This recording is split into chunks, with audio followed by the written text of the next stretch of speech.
use these tools to make money. Okay. On your money. On your money. I like the making money on your money. Right. That's coming up in just a few seconds, actually.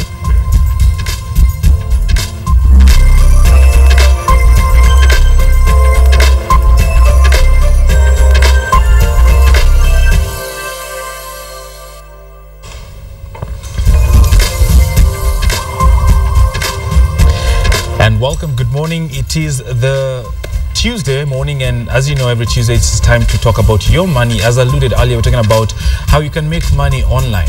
Most of us have Twitter, have Facebook, spend our time on the internet, but it's mostly for social reasons. But to help us understand how we can do all this, I have very clever people in studio today. I'm talking about Joy Chelagat. She tells me she's a marketer, evangelist, social media. She will explain that to us at Standard Media Group. And also I have Kresten, who's the founder of 88 and PH. Karibuni sana. Onwards. Internet is here with us, yet largely in the business space, we don't seem to have appreciated its role and what it can do. Joy, you work in an environment where you use this as a serious tool in business. How much do we understand, especially the Kenyan corporate scene, of what the internet or online business can do for us?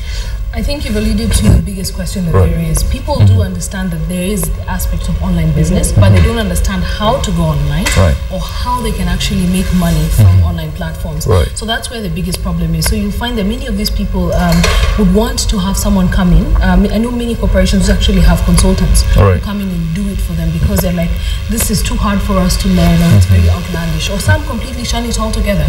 So you'll find a very big corporation is out there. They have wonderful products. They have things that would actually make sense to the online market, but somehow they just are not online. So I think there's a lack of understanding, and there's also the lack of appreciation about the power of digital media. Right, and online business is not just apps and app developers, right? Because everyone says, well, I can't develop an app, I can't code. Kresten, you work in an environment that is innovative, that has people churning out ideas, and you actually fund such ideas. Tell us a bit of what you do and how such spaces contribute to online business. Yeah, so what we do is we invest in entrepreneurs that has ideas or have products, but it's important, as you say, with apps, it needs to be products that leads to a real business. So we invest in them, we bring them to our tech space, and we help them in 3 months to kind of like try to build the business, see if we can find the business model where they can actually make money online, and then help them find follow-on investors that can come in and take that business to the next level. So we are kind of the first part of the ecosystem. What kind of businesses are we talking about?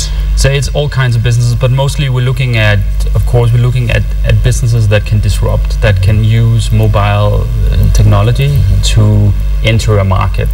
Give you an example, we have online ticketing, bus ticketing service, where two entrepreneurs is creating the ability for people to order a bus ticket online and pay for it online instead of standing in a queue. So obviously here they can capture that market by using mobile technology or distribution.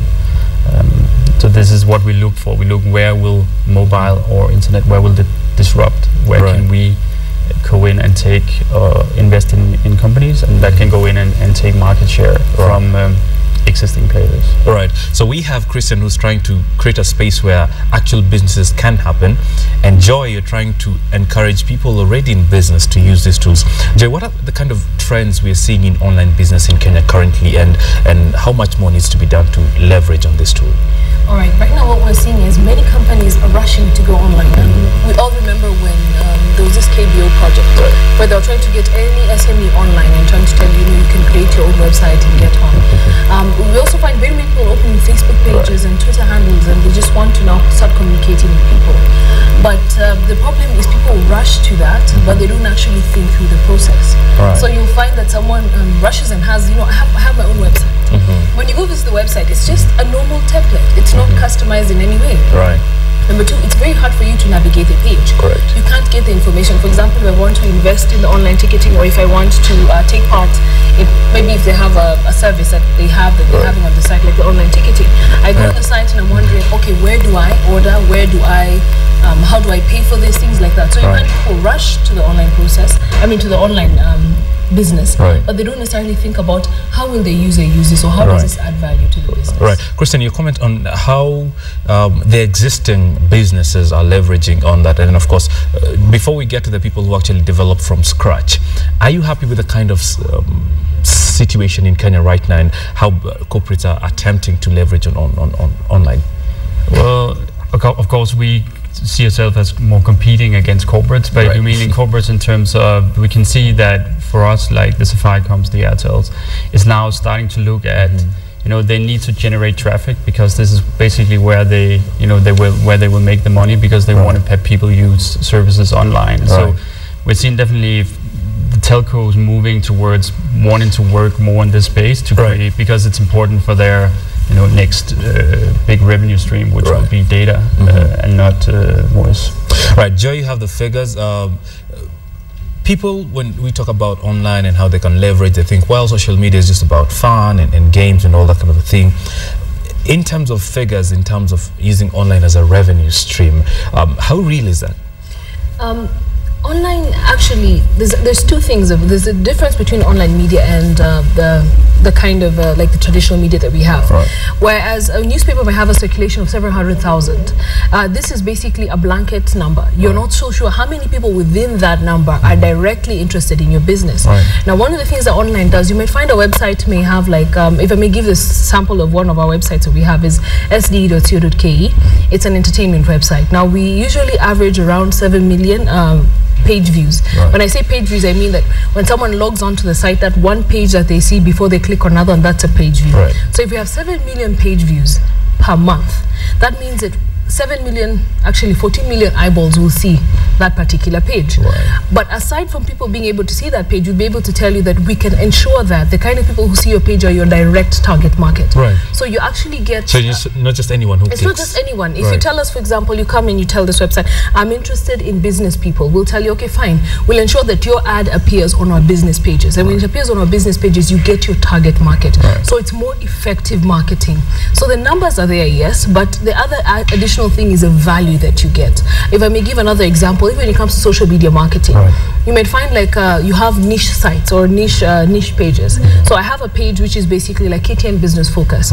So, you know, most of the people who are there are entrepreneurs or people who are SME, you know, their own SMEs. So when you actually sell like a banking service on that page, you know that the kind of people you're getting on that page are the exact market that you want. So that's one of the things that people need to understand about online business. That it's not a blanket kind of business, but it's a niche kind of business, and you must find your niche. Whether it's a social media page, you have to understand how to reach out to that particular market. How do your graphics, how do your posts, how do they reach out to that particular market? So those are questions that someone who's wants to go to online business must actually ask themselves. Right. Ladies and gentlemen, there are lots of people watching now and they're saying, well, you're talking about a lot of good stuff, but how do I make money? Kresten, you're telling me about the success story that is Gafla, part of a startup that you are funding. She has just mentioned about how to leverage on these numbers and the people that go there. How would an institution, and from experiences of outfits like Gafla, how do you ensure that you fashion your innovation in a way that you leverage on the number of people who actually take the time to look at it? Well, for Gafla, obviously it's the same story with that he's actually for a very little amount of money, only $25,000. He's actually been capable of creating a very successful site with actually 12 million page views per month. And I mean, this is the great opportunity with online, that with very little amount of money you can actually create a business. But in terms of monetization, if this was your question, it's of course there's different business models, but for media it's normally advertising. Of course, for bus ticketing, it's commissions. But also there, I think Kenya is very unique. I was just visiting Nigeria and also South Africa, where we also invest. But the fact that we have M-Pesa here in Kenya is like it's fantastic. Like for bus ticketing, you know, you can pay. In Nigeria, they had to basically, the same company that is doing the same in Nigeria had to send bikers out to collect cash and deliver the ticket. So you can see that that having M-Pesa opens up for a lot of interesting business models for online businesses, and this is a fantastic opportunity for Kenyan entrepreneurs. That there is that infrastructure. You seem like you want to jump in. Yes, I want to jump in. You asked about how do you make money. Now, it's just like any other kind of media. If you're a media house, you have to be able to get the audience first. Then from there, you can sell your audience to the advertiser. So when it comes to a website, it's more or less the same. If you're talking about like Gafla or SD or any of these websites, you ensure that you have very many page views, people who come to visit your site. Then now there's a Google ad model where you actually work with Google and they place ads on your site and people bid for that.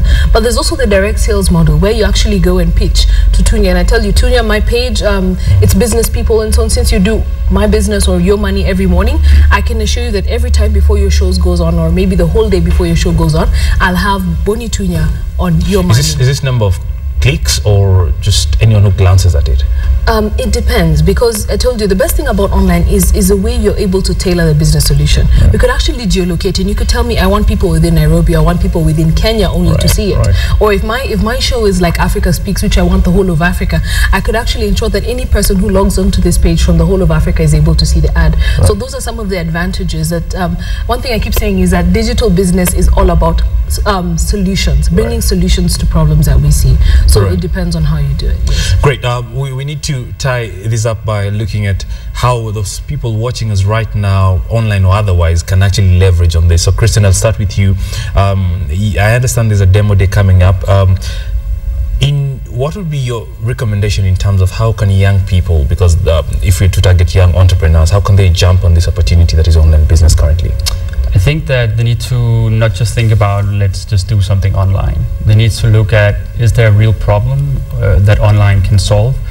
What does online do to certain businesses? Now we're again talking about the bus ticketing and our startup book now, but how can they find opportunities where online has changed the game, and then try to launch a business into that.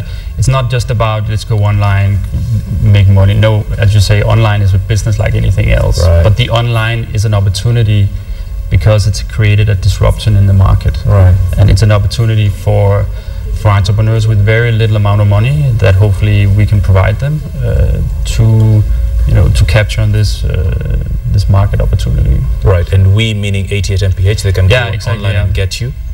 Great. Joy, how can young entrepreneurs, small startups, how can they make, large corporations, how can they make money off online? First things first, if you want to have a big business, you cannot operate from the streets. You need to have a home. So that home needs to be your website. You need to have a good website that is user-friendly and that communicates about your business. The second thing is you also need to get people to your home. So that means you have to use social media because a majority of Kenyans are on Facebook. If you actually go to Alexa, some of the most visited pages in the whole of Kenya is actually social media sites. So you need to go on social media. You need to advertise your page on social media. You need to direct people to your home. And when they get to the home, now you can offer them the business solutions that Kresten was talking about. So those are the things that you have to do. Get a good website. After you get a good website, get social media presence or at the same time. But the most important thing at the end of the day is think about the solution you're giving.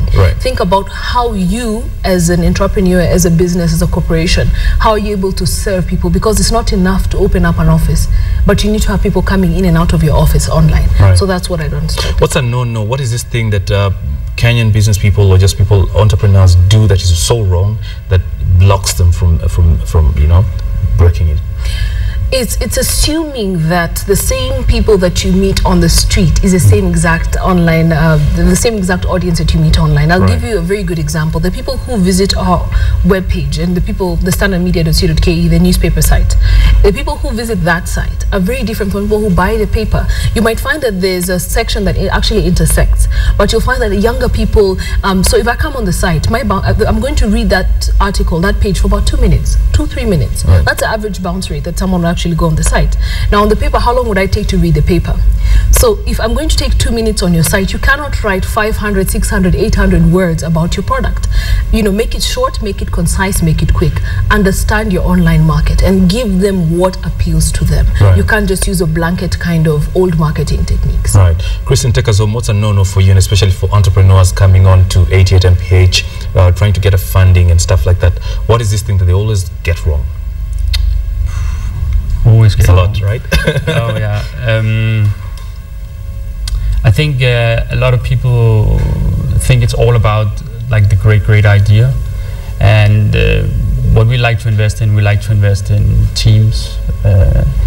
So I think one important aspect is that you try to find people, try to build a team with different skill sets that can, that can cope with that challenge of actually creating a business. So the idea is not enough. And then another thing is they always think that that it will go very quickly. So normally we say if they make a budget, we divide the revenue by 10 and multiply the cost by 2. Then you probably have the real budget. But obviously entrepreneurs needs to be optimistic. But normally they think that it's not instant. It will take. No, I'd say it takes 10 years to create an overnight success. Wow. So, amazing. Great. Kresten Buch from 88 MPH, Joy Chelagat, what do I call you? Social media marketer, evangelist, whatnot. Thank you very much for making time. This was an interesting discussion. Now you know how you can make money. Now you know what you need not to do, especially if you're trying to leverage on online as a business platform. And now you know that online is untapped largely in the Kenyan market. That has been your money and how you can make your money on online. Sophia? Indeed, and I like what your guest said, something about that it takes 10 years for overnight success. That is so cool, and that is so important. Nothing instant. Nothing instant. It's not one How night. many years are you doing now?